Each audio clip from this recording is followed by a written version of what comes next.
Let's look at creating for loops, a way that you can have some code repeat over and over without having to retype it. So for example here, I've got a series of line functions that are all drawing on the x-axis to 0 to 500, the entire width of the screen, and they're drawing at 20 pixels apart. So the first one is at 0, 20 to 500, 20, then 0, 40, 540. So it's a bunch of horizontal lines, 20 pixels apart, spaced across the screen. I didn't even quite finish it because it's so labor intensive, even though I was using copy and paste to go over and over and change to keep going down the screen.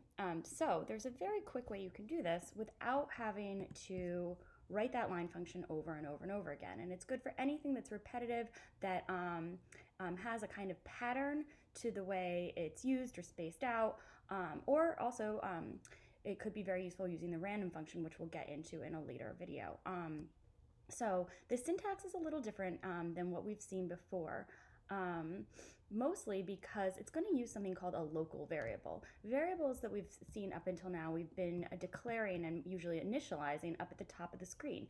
And that variable is known as a global variable, which means it can be used anywhere in the program. In setup, in draw, if you have other user methods, anywhere in the program, that variable is able to be used.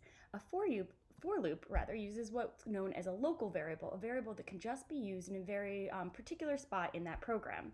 And the cool thing about that is you can, if you have more than one for loop, for example, you could use that same variable because it only exists and can only be recognized in that one small spot, so it's reusable later on. So the way you make a for loop is you write the word for, you open a parentheses, and this is where you declare and initialize a new variable, a counter variable. So we're going to use, the convention is I, it's for each iteration, so it's going to count up. So I'm going to say int I, that's our counter variable. I'll start it equal to 0. It doesn't have to be equal to 0, but often as computer scientists, we start counting at 0. Actually, for this example, if I want to replicate it exactly, the first value we have that the counter has is 20, but you know, I'm going to do a different example and then we'll get into that. So we'll start with 0. Then I'm going to say I want this loop to happen a certain number of times. So if I wanted to have this loop happen 10 times, I'm going to say if I is less than 10. So do everything that's inside the loop for all values of I between 0 and until I gets to be 10. So from 0 to 9. And I'm going to say I equals I plus 1. That means what's going to happen here is we have an initial value of 0. It's going to check 0 is less than 10. It's going to do what's in the loop, which is right now nothing. Then it's going to add 1. So now I is 1, checks 1 is still less than 10. Do what's inside the loop, add 1, I is 2, 2 is still less than 10, all the way until I gets to be 10. When that happens, the loop breaks.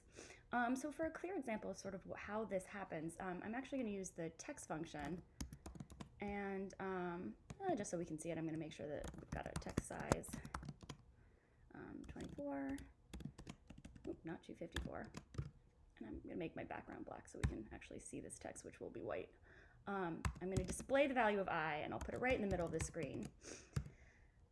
Now, think for a minute what you're going to see. So first, I is 0, draws that value, then I is 1, draws that value, I is 2, draws that value, all the way up through 9.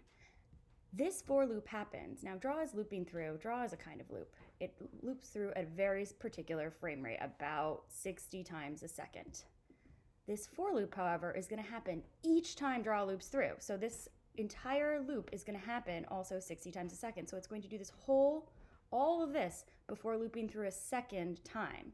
So think for a moment what you think this is going to look like on the screen. I'm going to play. And I wonder if that's what you expected. So it's hard to see, but what this is, in fact, is number 0, 1, 2, 3, 4, 5, 6, 7, 8, 9 stacked on top of each other. That's because it's redrawing all those numbers each time draw loops through. So if we actually want to see all those numbers, we want to space them out a little bit. So And there's a couple of different ways we can do this. They're all here at 250, 250. They're being drawn on the same spot. So one way I could space them out is I've got a variable right here that I could use. So one way I could space them out is to say I times, and let's say my numbers are 24, has a size of 24, so they're all single digits. I think, 25, we'll make it 30 to be safe, is a safe way to space them out. So now that first one is going to be at 0, 250. The second one is going to be when I is 1 is going to be whatever 1 times 30 is, 30, 250. The fourth one, when I is 2, is going to be 2 times 30, so 60, which will use that counter variable to space out those numbers horizontally a little bit.